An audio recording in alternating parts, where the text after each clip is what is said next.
বিপর্যয়ের পরই ব্যবস্থা শুরু পুরসভার। এই যে বিল্ডিং গুলো দেখছেন হেলে পড়েছে বহুতল, এরকম একাধিক বহুতল আংশিক ও সম্পূর্ণ বেআইনি নির্মাণ এবার চিহ্নিত পুরসভার। ইতিমধ্যে 6টি বাড়ির স্বাস্থ্য পরীক্ষার পুরসভার নির্মাণ সরেজমিনে পুরসভার ইঞ্জিনিয়াররা। গতকালই বাড়িগুলিতে নোটিশ পুরসভার।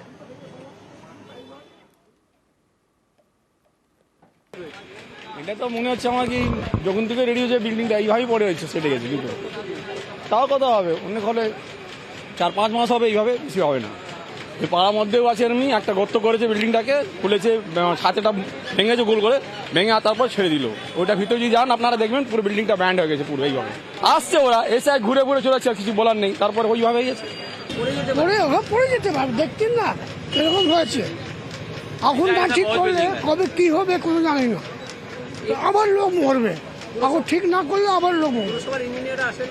কেউ আসে না এখানে, লোক বলেই না, পাশে লোক বলছে না কিছু। অনেক আছে, দেখবেন অনেক আছে। গার্ডেন রিচে বেআইনি বহুতল ভেঙে বিপর্যয়, যে ঘটনায় এখনো পর্যন্ত 9 জনের মৃত্যু হয়েছে, সেই দুর্ঘটনার মুহূর্তের সিসি ক্যামেরা ফুটেজ এই মুহূর্তে।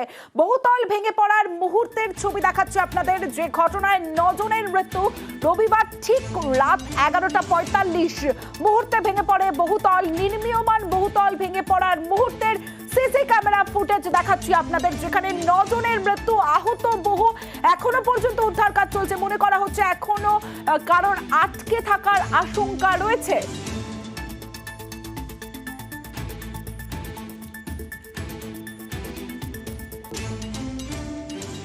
গার্ডেন রিচে পরপর বেআইনি বহুতল, জানতেনই না মেয়র। অবৈধ নির্মাণ দেখার দায়িত্ব কাউন্সিলরের নয়, নজরদারির দায়িত্ব পুরসভার বিল্ডিং বিভাগের।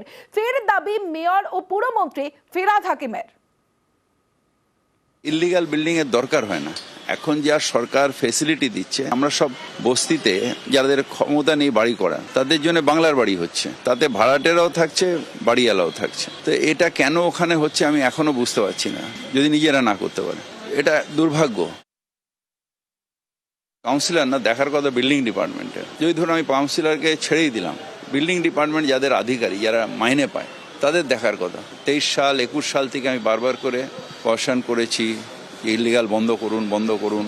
এসি এবং এইদের রেসপন্সিবল করুন।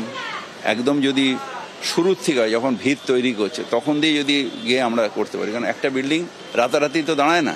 তো এই জায়গাটা বিল্ডিং ডিপার্টমেন্ট যদি ইন্টারভেন করতে হয়, তাহলে এই ঘটনা ঘটতো না নিশ্চিতভাবে। অসাধু চক্র আছে, শোকজ করেছি 3 জন ওখানে, এসি, এই আর এক্সিকিউটিভ ইঞ্জিনিয়ার। কাউন্সিলর জানতে পারুক কি না পারুক, এটা আইনত আমি বলতে পারি না। গার্ডেন রিচে গার্ড করায় কাউন্সিলর ফিরহাদ হাকিম সব জানতেন। ফিরহাদ হাকিমের সঙ্গে শামস ইকবালের ভালো সম্পর্ক। কাউন্সিলর শামস ইকবালকে নিশানা বিজেপি রাজ্য সভাপতি সুকান্ত মজুমদারের। আর সুকান্ত মজুমদারের বক্তব্যের কোনো মিল নেই।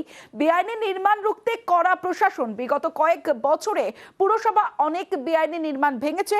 সুকান্ত মজুমদারকে পাল্টা তৃণমূল মুখপাত্র শান্তনু সেন। সব জানে এরা, মিথ্যে কথা বলছে। শামস ইকবাল পয়সা নিত, প্রত্যেকটি কলকাতার কাউন্সিলর স্কোয়ার ফিটে টাকা রেট ওদের ফিক্স করা আছে।